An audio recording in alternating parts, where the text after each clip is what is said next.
The only way you're going to get these kinds of profound changes is to go in there, thank everybody for their interest in national defense, and start retiring people. Now, that's different from what Trump talked about.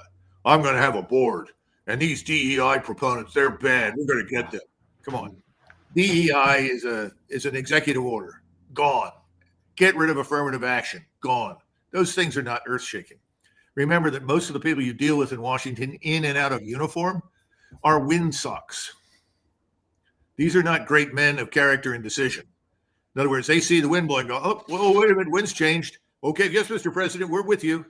You know, that's the kind of thing you're dealing with. So let's just start retiring large numbers of these senior officers. But that's not enough. You need a new structure. Hello, my name is Edmund DeMarsh. I'm the editor of the Trends Journal. It's my great honor to introduce Colonel Douglas Macgregor, the CEO of our country, ourchoice.com. Colonel Macgregor, thank you for joining me. Sure. We'll start with what happened in Washington last night. Everyone knows that there was a plane that collided with a military helicopter. Routine annual retraining of night flights on a standard corridor for a continuity of government mission. The military does dangerous things. It does routine things on the regular basis. Tragically, last night, a mistake was made. I think the president is right. There was some sort of an elevation issue that we have immediately begun investigating at the DoD and Army level. Army CID is on the ground investigating. Top-tier aviation assets inside the DoD are investigating, sir, to get to the bottom of it. What was your initial reaction when you saw the crash? What did you think? Well, I was horrified. I commanded Army aviation when I was lieutenant colonel, worked closely with them as a major much of my career. And these aviators have specific tasks that they must train to during hours of darkness. So that's not unusual. That's fairly straightforward. The only thing that I found strange about all of this is that this was done specifically in and around Reagan National Airport. We know that's a very, very small airport that is, from the standpoint of most commercial airliners, it's a postage stamp. You have to land on it very carefully, quickly move out of the way so somebody else can take off. I was surprised that they would conduct that night training there. I was unaware of that. And when we conducted night training, at least when I was in command, the OH-58s and the gunships would go out to an area where it was not necessarily unpopulated, but was certainly clear of any obstacles that might come into view. In other words, we wanted to avoid overhead wires, overhead electric lines, but more important, we didn't want to encounter other aircraft while we were doing it, obviously. So I don't know if this was standard. This has been going on for some time. I would think someone will now say, we need to re-examine that. And if we're going to do this training, we're not going to do it in and around Reagan National Airport. Now, keep something else in mind. The UH-60 is arguably the best aircraft that we have ever purchased, best helicopter. It's brilliant. It's a wonderful platform. That's another story. I wish that we had gone ahead and militarized it and used it as a gunship. It's a great piece of equipment. It has the finest safety record, I think, of any helicopter in the world. But you can be the best pilot and you can have the best aircraft and you can still have accidents in an area like that. And we don't know the details. And I'm sure Secretary Hegseth is not going to say anything more than he did. And we know that this sort of thing is dangerous. Nobody needs to be told that. But one does wonder, what the hell were they doing at night in and around Reagan National Airport? How high would that error go potentially? Is that something that maybe the pilot, of course, this is all speculation, but who would approve that to be so close to an airport like that? Well, the senior aviation officer in this case would probably be the aviation brigade commander. So he would have to sign off on the training, the locations, the hours, and so forth. And remember, these people are briefed before they go out. They're always sent out with the most current information. So I think he's the one that obviously knew where they were going and what they were doing. Now, it may be that this is something they've done for years. I have no way of knowing. The other thing is, I don't know who his superior officer is, who may have had to review the flight records. We go through these reviews in aviation periodically to see whether or not what we're doing makes sense. At least they did when I was in command. and they're very competent. Our aviators are really very good. The Army aviators are some of the best in the world. So again, I go back to my initial concern. What are we doing at night in and around Reagan National Airport, given the density of traffic in the air? That strikes me as being odd. But if you're coming to command, you look at something like that and you may ask, well, how long have we been doing this? And they may say 10 years, and we've never had an incident. At that point, then the senior officer has to make a decision, the aviator in charge. All right, then we'll continue to do it, or I'm uncomfortable. What are the alternatives? Could this be more of a larger issue than just this one collision? Because if you saw just recently, there was an F-22 in Alaska that crashed and the pilot had to eject. And then during the campaign in the Red Sea, there was I think it was an F-18 Hornet that crashed.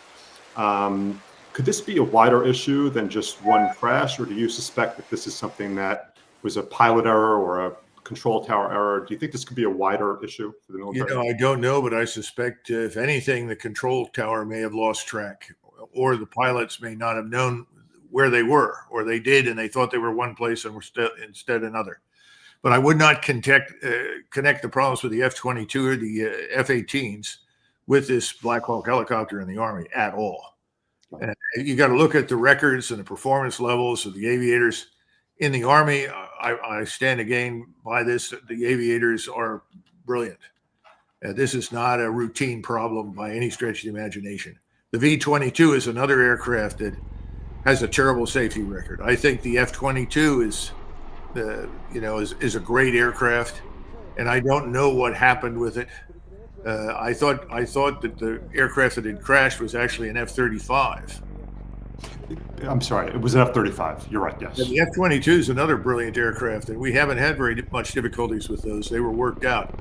The F-35 has not performed to expectation. It's very, very expensive. It's been hazardous. We've had loss of life in it. Again, that's a different matter entirely. Now you're over the Red Sea. And I don't know if that incident with the F-18s occurred at night or occurred during the daylight, but keep in mind that you're maintaining large numbers of surface combatants at sea for long periods of time, cutting squares in the ocean, as we say. That's tiresome. It's exhausting. The heat is unbelievable in that part of the world. At the same time, you're trying to stay frosty, stay ready to fight. You are, I assume, conducting training as you go. But this goes on for months. It's surprising, given the length of time that our ships have been over there and the burden on the seamen to keep this business going in perpetuity, that we have not had more problems.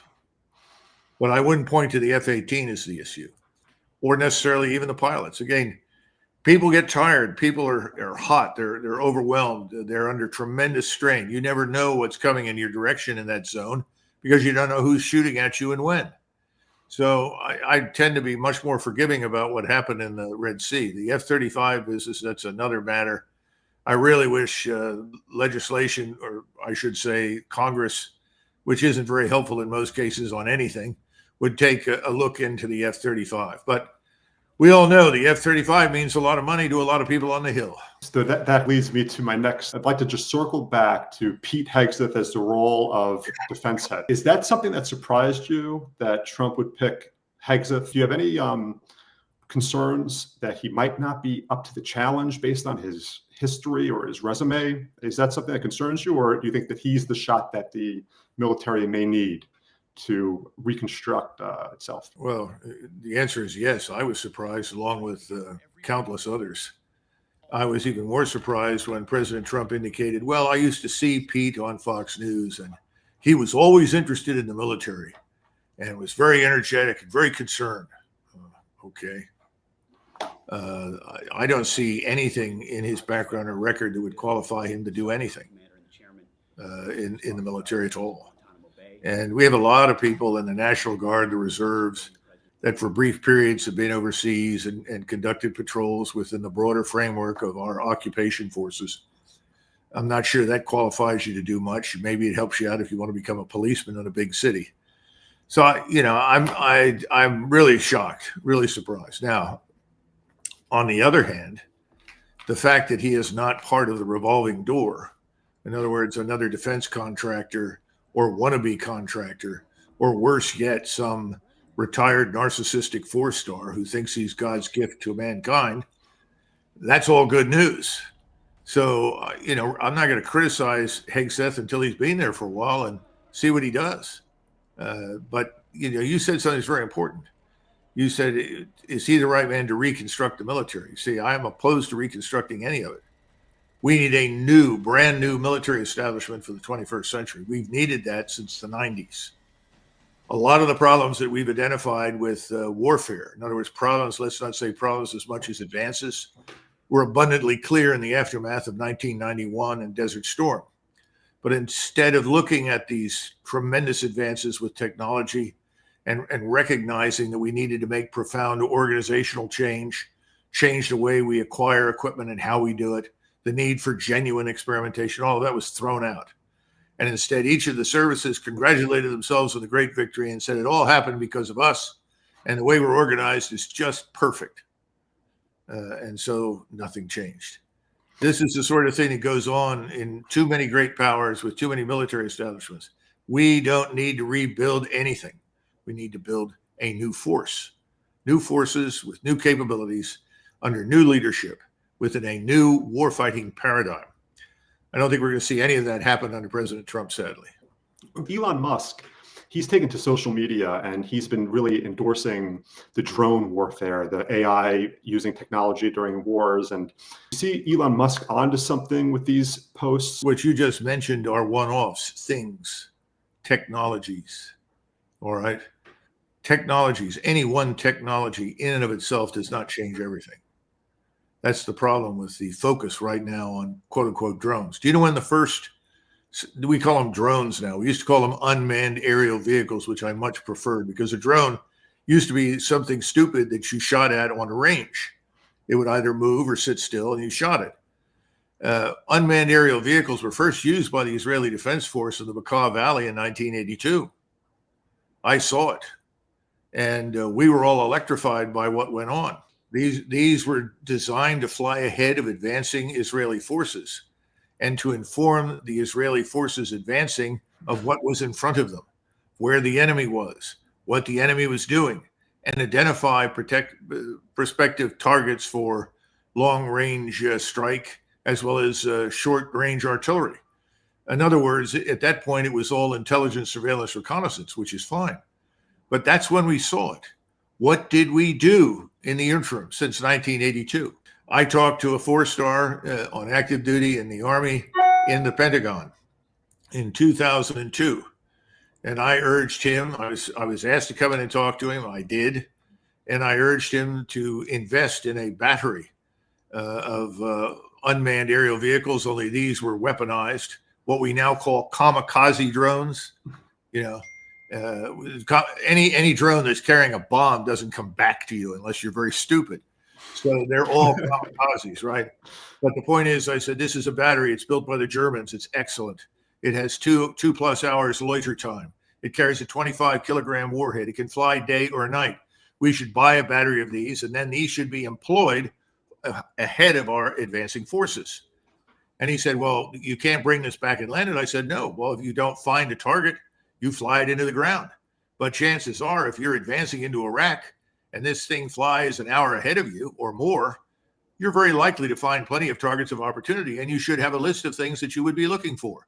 And that picture should be available to his commanders, not just the two-star general, but all the way down to a company commander who needs to know what's out there. And if you can disseminate it even further, that's better. What happened? Nothing. Now, I'm relating this because this is the problem. You've got to go in, a great man, somebody I like very much. He became the Assistant Secretary of State under Colin Powell, Richard Armitage. And he said, what we need is an axe murderer in the halls of the Pentagon. He was right. You could shoot down 40 or 50 senior officers without the loss of any efficiency or effectiveness at all. I'm not advocating that we do that, but I'm just trying to make the point. We have not done that. I see no evidence that will happen under this regime, because it's not enough for just one man who happens to be Secretary of Defense to do something. Forgive me if I go on a little bit, but this is important stuff that you've raised, and I've spent my entire life focused on it. Admiral Elmo Zumwalt, a very brilliant Navy admiral who became CNO in the early 70s and was responsible for a lot of good things in the Navy, although he was very unpopular at the time. He said, if you're going to change anything based on his experience, and he said he failed. He tried to change things profoundly, and he was not successful. He said you have to have three things. You have to have people at the top working their way down to promote this, people at the bottom who are excited and share the vision, and then externally, the House, the Senate, and the President, people on the Hill that say this is important. If you can't bring those three together, you're probably not going to get very far. He was correct. Right now, we have a Congress that is totally disinterested in any change that might disrupt the money flow. And the first thing that, well, not the first thing, but one of the first things that the Secretary of Defense is going to encounter are all these so-called programs of record. These are multi-million-dollar weapons programs, ship programs, aircraft programs, whatever, armored fighting vehicle programs.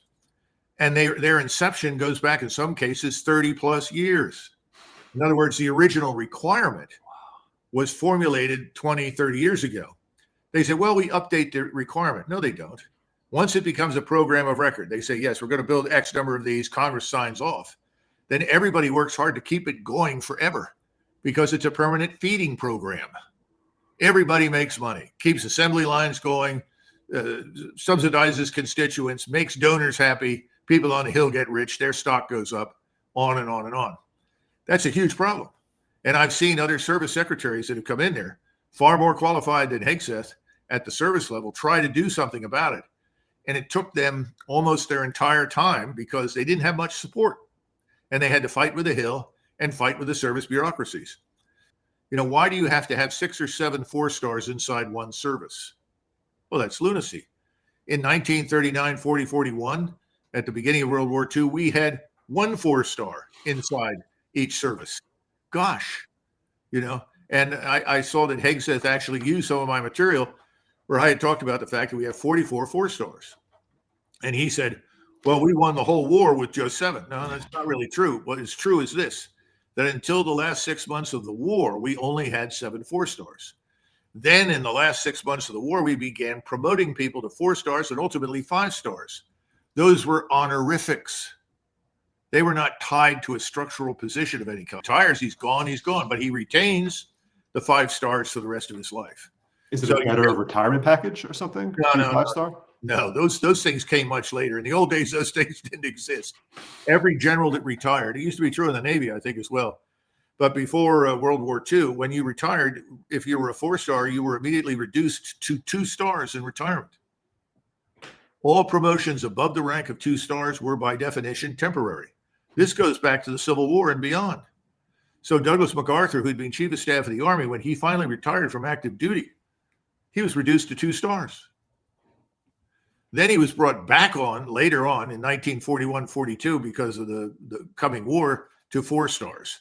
And then before the war ends, they gave him 5 stars for the reason they gave Eisenhower 5 stars and Arnold 5 stars and Nimitz 5 stars. These people had fought and won the wars.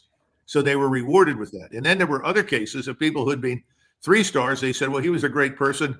We want to give him a 4th star on his way out. So he feels good about everything he's done and he's rewarded. As for the lucrative, compensation packages, those come much later. And you were simply retired as a 2-star with whatever went with a 2-star at the time. Those are the things we got to get back to. We need to build some humility. Remember the people we're talking about that were raised to 4 and 5 stars, they actually won. They did good things. They weren't perfect, but they led victorious forces in the air, on the ground, at sea. They deserved it. What are we dealing with? Catastrophe. All you had to do was look at the withdrawal from Afghanistan. That was a metaphor for the utter incompetence, stupidity, ignorance, and arrogance that characterizes the Department of Defense at high levels. I got to be frank with you, it's awful. That's where the blame lies. People wanted to hang Lloyd Austin. Well, Lloyd Austin should have known better, but he never really knew much when he was on active duty anyway. That's another story. But the truth is, Milley, as the chairman of the Joint Chiefs, should have stuck his nose into that and recognized these plans make no sense. What they're doing is wrong. Then you start to look at McKenzie, who was the CENTCOM commander. Where the hell was he? Did you see the planning for this, General? Did you oversee it? Did you supervise it? I think what you find out is they just punted and kicked it to the 82nd Airborne Division commander, who was put in charge of it. And he didn't know what he was doing. And it turns out that he'd spend most of his time in special ops with Delta Force. Delta Force does not prepare you for high command. In fact, we don't have anything right now that really. You would think it would because of all the training. You would think it. You would think Delta Why? Force because of the training, the strategies on the. No, there's no strategy at any level below the president and Secretary of Defense. They don't study strategy. They wouldn't know it if they fell over it. They're very narrowly focused. They don't even conduct an operation unless they're reasonably confident that they can get in and get out alive. In other words, if you're in the conventional army and they say, all right, Warden, Jones, whoever you are, you're in command. We want you to attack this objective. You don't stand there and say, well, I'm sorry, I don't think I have enough forces. And until I know more about the enemy, I'm not going. It doesn't work that way. But in special ops, it's very different. We spend a lot of money on them, and they have very, very sophisticated gear and exotic capabilities, but they're also very fragile. They're easily killed. They're easily wiped out with a very small force. So they need stealth. They need surprise. They need protection on the way in, protection on the way out, all these things. What I'm saying is that that's what he's been doing. Well, that doesn't prepare you for the kind of mission that he was asked to perform in Kabul. Now, my whole point is this whole thing should have been blown wide open on the Hill. Nobody did. Why not? Well, does anybody really care? No. And this is where we are. This is the sort of thing that went on during the British Empire. And that's essentially what we become, is a modern equivalent of the British Empire. We're organized, trained, and equipped to suppress people who really can't fight back. How many enemies have we defeated that had air defenses? When was the last time we had a war with an enemy that had air defenses? I don't recall having that. Oh, no, we had to fight two groups of people that had air defenses. First was Saddam Hussein. Saddam Hussein had a very, very extensive air defense network. Fortunately for us, the French who helped build it also sabotaged a large part of it so that we were able to get through it and destroy most of it before it could do much damage to us.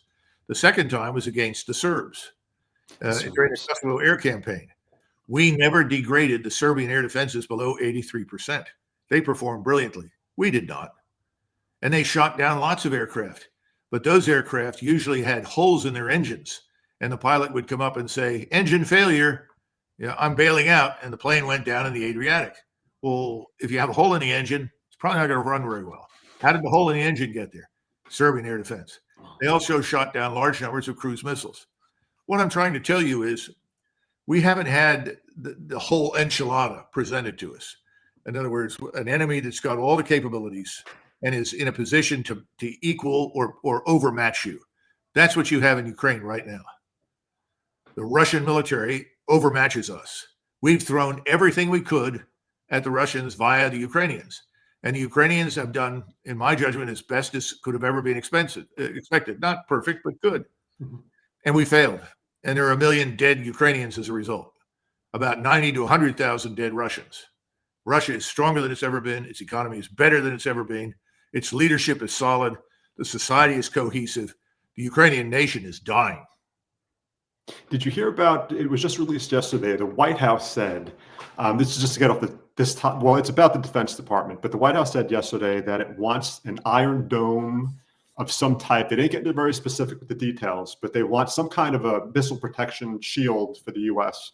And I heard one representative, I forget his name, he said that it's because Russia has submarines near the coasts, and it's important that we have these missile systems. So my question to you is, in your view, do you think that the risks that the U.S. faces for attack is higher than it's been in decades, that we need to look at something like this? Let's not tie the two together. I would say that the probability of a major war with someone today is higher than it's been in my lifetime. That's separate and distinct from the second part. Do we need something like this? And there's another question. Do we need something like this, and is it attainable? See, it's not attainable. This looks like another Star Wars feeding program that will essentially transfer billions of dollars into the private sector to various defense companies, organizations, and their leadership. I don't want to do that. Now, why won't this work? Well, first of all, Iron Dome was designed for basically tactical defense. You pick an area, a neighborhood, you pick an airfield or something, you implement Iron Dome, you try to stop projectiles coming in. It has never been as effective as the Israelis advertised. They simply don't tell the truth. Well, then show me anybody out there that does when they're trying to sell a weapon system, right? It may be 50% of the time, maybe more, but doubtful. Now we're dealing with missiles, hypervelocity, hypersonic missiles that are beyond anything we've ever faced, that cannot be stopped. Now, is this entirely new? No. All of your intercontinental ballistic missiles are hypersonic. That's why we can't shoot any of them down. So to get back to the original point, how long have we had intercontinental ballistic missiles aimed at us? And how long have we had Russian submarines cruising off our coasts? 40 years? And now suddenly we need a national Iron Dome. This is crap. First of all, we haven't broken the laws of physics. Laws of physics matter. In other words, the only way you're going to get the kind of serious defense over the entire continent that would protect our civilization from all of this would be if you could finally relate light, gravity, and magnetism and break the laws of fractal mathematics. Now you're flying with Star Trek. Are we there? No, we're not there. And we're not going to get there anytime soon. Now, something is going to happen at some point. There will be breakthroughs, but we're a long way from that. Now, I suppose we should consider the possibility that some aliens that have been talking to us supposedly all these years will turn something over to us. I don't know. But my point is right now, this is a stupid thing to say. We can protect point targets. We can protect Washington, D.C. and the Capitol and the White House. We can protect other areas like that. But that's about it. You cannot provide this blanket coverage, which is what Iron Dome implies, right? Oh, it's an Iron Dome. It's sort of like the Star Wars bubble that was drawn by a little girl with a crayon, and in comes the missile. Boop, doesn't get through. I was there when Teller gave a speech at West Point when I was teaching up there. Because I told the president this is doable, and I had a classmate who was a physicist, and I am not. I was so happy when I escaped all that crap. I can't even begin to tell you. But he was a brilliant physicist. He sat next to me. He said, "Doug, this is a lot of nonsense. I don't care if he's got the Nobel Prize. It's not doable. It can't be done for the same reasons I'm telling you." He was right. Teller was wrong. But billions and billions and billions disappeared. I'd love to see an audit of where all of that went. You know, we've also had the problems with lasers over the years. Oh, we're close to laser weapons. No, we aren't. You know, the problem is that in this atmosphere, when you try to use a laser, it dissipates as far as it goes out from the cannon that fires it, this laser beam, if you want to call it that. You might get a mile's worth, maybe a miles and a half worth out of it in terms of concentrated enough to do some damage. But that's about it. And then you have atmospherics. You know, what if it's raining? What if it's cloudy? What if it's this? What if it's that? And any shiny surface will deflect it, which means if you're flying an aircraft, has a nice shiny surface, the light goes boop, boop. There are big problems with all this stuff. People don't know. People on the Hill don't know, and a lot of them don't care. So they just sign off. The markup goes in and the money flows and everybody's happy. This has got to stop. It's got to I wanted to, I know we're running a little bit short on time, so while I have you, I wanted to just run to a few more topics. They're very important. How important strategically is Greenland for the United States as we move closer to that potential Arctic battle between the great powers? If you could answer those two questions, I'd love to hear your opinion on that. Well, I'm sure the King of Denmark and his prime minister are both sitting there saying, damn, where are all these Vikings when you need them? We forget that Harald Hardrada back in 1066 launched the biggest Viking fleet in history to conquer England. Didn't work, but nevertheless, that was a different era. That's gone now. They probably wish they had it. Greenland, let's understand something. Since 1945, the end of the Second World War, the United States has effectively controlled all of our own Arctic coastline, in other words, in the North Pole, but also Canada and Greenland and Iceland and Norway and Great Britain. In other words, militarily, we already control it. Nothing's going to happen up there without our involvement. So there's no requirement to invade Greenland. We already have a base there, and I'm sure that they would allow for that base to be expanded as necessary. No question about it. Now, are there rare earth minerals that people are talking about? Probably. The Norwegians just found one of the largest deposits of rare earths in the world just offshore at about 400 or 500 feet of water. Now, that's very convenient. You could literally just take out a boat, drop down your shovel, and start bringing it back, and that's what's going to happen. That may be the case in Greenland too, but we can make arrangements to do that. That doesn't require threats. You don't have to bully anybody into it. And again, everybody that I just mentioned, the Danes, Swedes, Norwegians, Finns, Canadians, everybody shares our interest in protecting themselves against the possibility that they could run into trouble with the Russians. That doesn't mean they expect it, but it's prudent to take measures. Now, the Finns build more nuclear powered, I think it's the Finns build more nuclear powered icebreakers than anybody else. I know the Russians have something like 90 of them. We don't have anything like that. We're not equipped because we haven't taken the Arctic very seriously. We need to do that, but that doesn't mean you got to go to war. It doesn't mean you have to intervene militarily on the ground in Greenland or anywhere else. By the way, I would not volunteer to go to Greenland. Forget it. But do you think, is this just Trump bluffing here? Like, do you really think that he's considering, do they have like designs for potential military action for Greenland?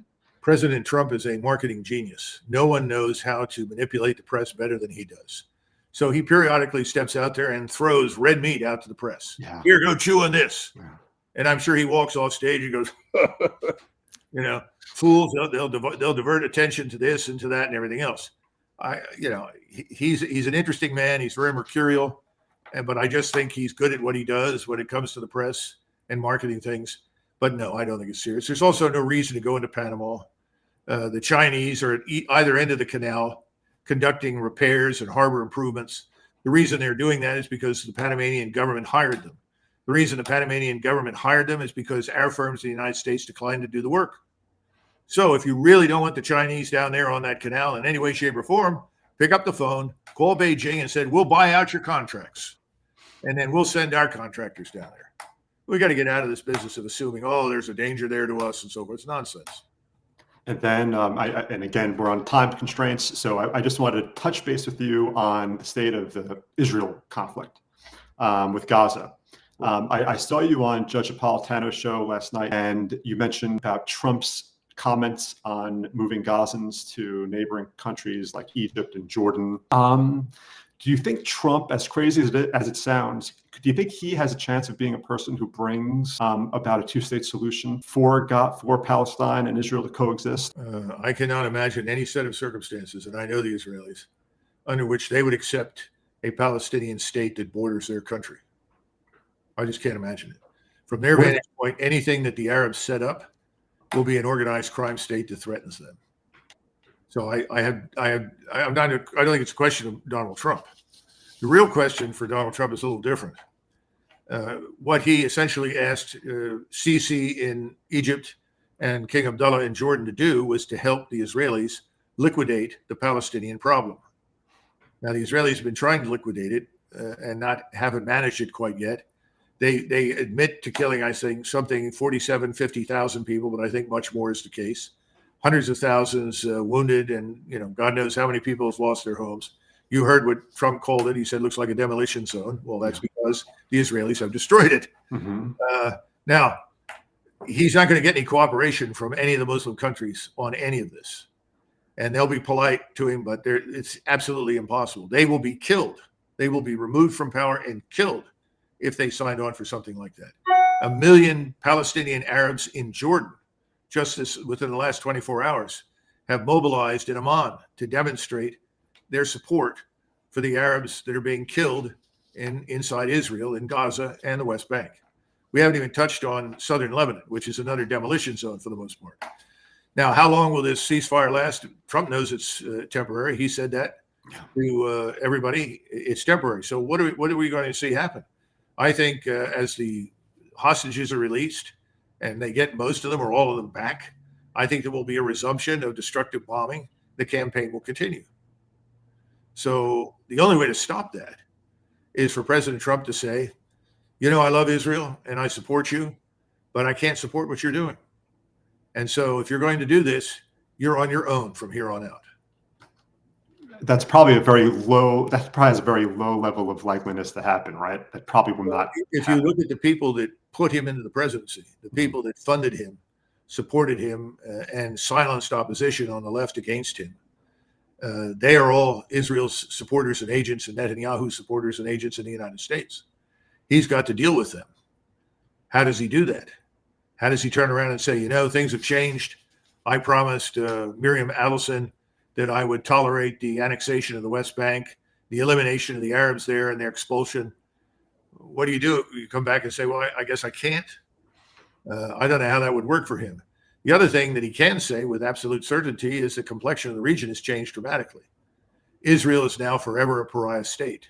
I see no hope for Israel in the future to survive and cooperate with and develop with its neighbors. You can't call everybody an animal and subhuman and then expect everybody to throw in the towel and say, we really love you after all. So I don't see that occurring.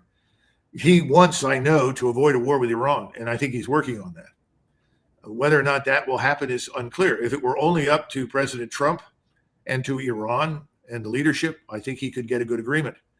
But, in his own inner circle, in his government, and in Israel and on the Hill, enormous opposition, which is why I think you may yet see a war break out between Israel and Iran. And that's the one thing we want to avoid, because that will bring in Russia. And I see no evidence that he has a way forward with the Russians. He's already said stupid things that signal to them he doesn't know what he's talking about in Eastern Europe and in Ukraine. Now, they're not going to take offense at it because it's just stupid. They're just going to laugh and move on. Having said that, though, the Russians want an end to this thing. We can help that happen quicker, or we can simply stand aside. It's up to us, but we can't stop it. The Russians are the victors in this, and they will ultimately determine the outcome. Europeans, all those governments are about to be overthrown. Right-wing nationalists are coming to power. Now, what does that mean? These people aren't Nazis. That's nonsense. These people, whether they're Germans or Slovaks, Hungarians, Croatians, whatever they are, French, British, doesn't matter. They love their countries. They want their countries to survive. They want their language, their culture, their history to survive. They want them to survive. They want to throw out the Muslims that have come into their country illegally, and that's going to happen.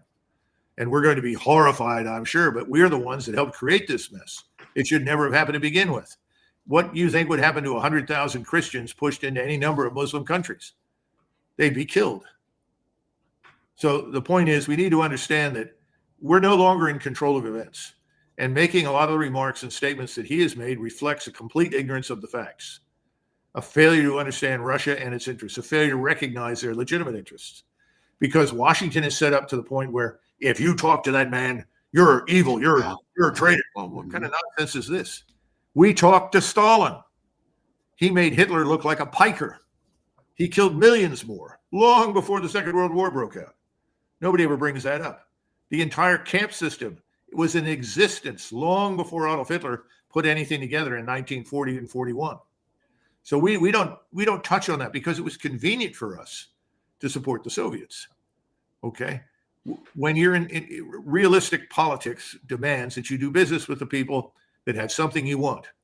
We have an interest in both, I would say, peace and cooperation with Russia.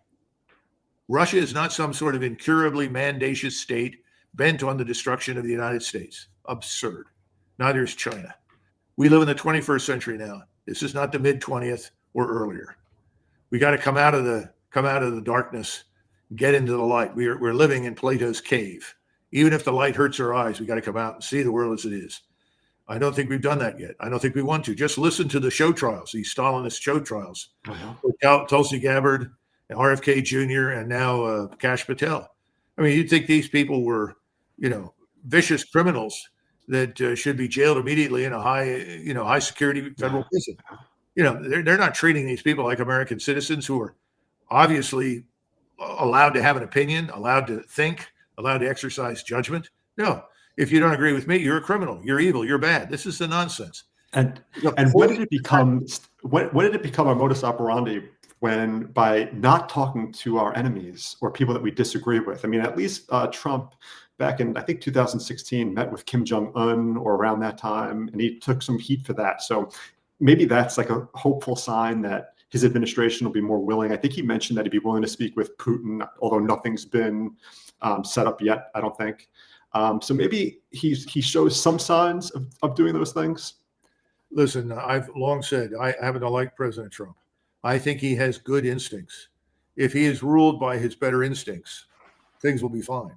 But the problem is what I explained earlier. You have donors, you have people that help you reach the office of the presidency. They have expectations. You've obviously made some promises. How are you going to handle that? In other words, he has to come to terms with reality that he is not a free and independent actor. Now, in truth, if he wants to be, he can be. Okay. I mean, you say, thank you very much. Appreciate all that you've done. Now go home. But I don't see any evidence for that happening. So I think it's going to be a tough road ahead. We haven't even talked about the border. And that's the one existential threat to us that exists. That's these open borders, uncontrolled immigration, illegal immigration, rising criminality. All of these things have to be dealt with first.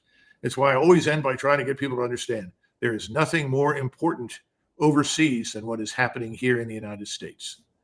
Here is the priority. If we lose the war for the Republic, and I think the Republic's in trouble, all I have to do is look at these hearings, listen to this poisonous rhetoric, the hate that spews out. Our Republic is in a lot of trouble. We may not make it. So where do we need to focus our attention? Here at home on the Republic. Let's protect our people. Let's defend the Western Hemisphere. Let's defend our continent. Let's straighten ourselves out. Stop talking about bullying everybody that you don't agree with. That's not a good plan. It's not going to work anymore. You're not going to tariff anybody into submission. That's over. The world has moved on. We have to live in that new world, whether we like it or not. Well, on that note, Colonel Douglas Macgregor, we went a little over time, and I appreciate your patience and again, describing and explaining everything for our viewers. Well, thanks very much, and give Gerald my best. I'm sorry I didn't see him. I hope he's well, because he's a great man doing good things for the country. But if you're interested in what I'm doing, really go to ourcountry.ourchoice.com. You'll see a lot of things there. And we have a new platform called Republic that Our Country, Our Choice is utilizing. It's a free speech platform, media platform. No one is thrown off for expressing an opinion, whether it's popular or not. We will throw you off if you're vulgar. We will throw you off if you threaten to overturn the United States government. But otherwise, Nancy Pelosi is welcome on that. Dick Durbin's welcome to come on. And we want this. It starts at the lowest level. We're trying to get people interested in who is running their affairs at the county, town, state levels, because a lot of people don't pay enough attention to those elections. And then they're shocked when they go to school boards and find out what you've been seeing over the last few years. You got to pay attention to those people. You got to win back the country, town by town, city by city, state by state. That's what we want to do. But we are composed of people who have discovered it doesn't make any difference who you vote for, whether they're Republicans or Democrats, you get the same bad outcome. So we want to build a foundation for a different way ahead, a third choice. We've got a long way to go. It takes a lot of money, a lot of people. We're getting a lot of support, a lot of good Americans out there. We've got new action plans that we're setting up. So look at Our Country, Our Choice, and then go on and look at this platform called Republic.